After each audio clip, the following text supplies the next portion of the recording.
So a big topic this summer heading into the season has been how much these guys have really transformed physically. Talk about putting them, through training this summer and really how you've seen them step up and, your process of how to get them to that next level. Yeah, sure. At the end of the day, these guys have put forth tremendous effort all summer long, and my role is simply directing their efforts just to make sure we get the best out of them. Some guys that really had some good off seasons this year that were bumping up weight classes, obviously Julien, Broderson, Yonger, Bastida. Both of them had tremendous measurable increases in all their principal lifts, all their accessories, everything that we wanted to progress for them over the course of the summer. And Julien Broderson put on 53 pounds since March last year, and of that 53 pounds, he still maintained the same body composition, which is useful. That's what we're looking for.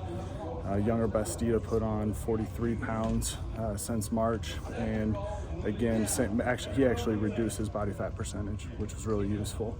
At the end of the day, we want these guys to be able to produce a tremendous amount of force and all the planes of movement that we want them to here on the mat. So that was our focus all summer long.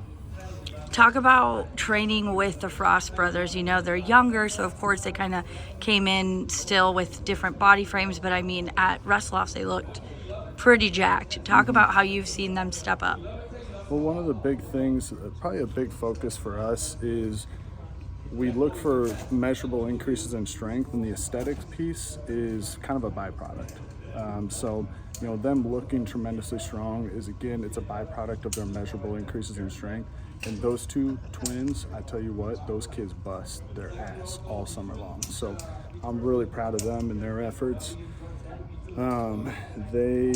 Both of them, from a body composition, they're pretty much maxed out on where we want them to be from a lean tissue standpoint for their particular weight classes. So really proud of them and their efforts. How have you seen these guys really commit to making these choices, and what are those, what's the emotional and mental side of this? What's that process been like? Yeah, summer strength training is all about discipline. It's all about consistency. It's all about getting a quality routine. And so we identify the exercises that are really useful for these guys, and we just hammer away at them consistently from week to week. And we establish a good stress to recovery model where they're getting maximum effort, recover, maximum effort, recover. And that's their focus all year long. So that way our efforts aren't affected by our subsequent days and subsequent efforts on different days. So we can get the best out of them on day one and get the best out of them on day 27 because we progress them properly where they're still able to get their recovery and still get the best on their 27th day. So that was a big focus with them. And again, it's just being consistent. As long as they're consistent, we have tremendous growth all summer long. Who would you say surprised you the most so far? Biggest surprise, honestly, probably David Carr. David Carr continually, even from his freshman year to his senior year, as strong as he's pound for pound, one of the strongest on the team, and he continued to have measurable increases in strength, even going into his last year here.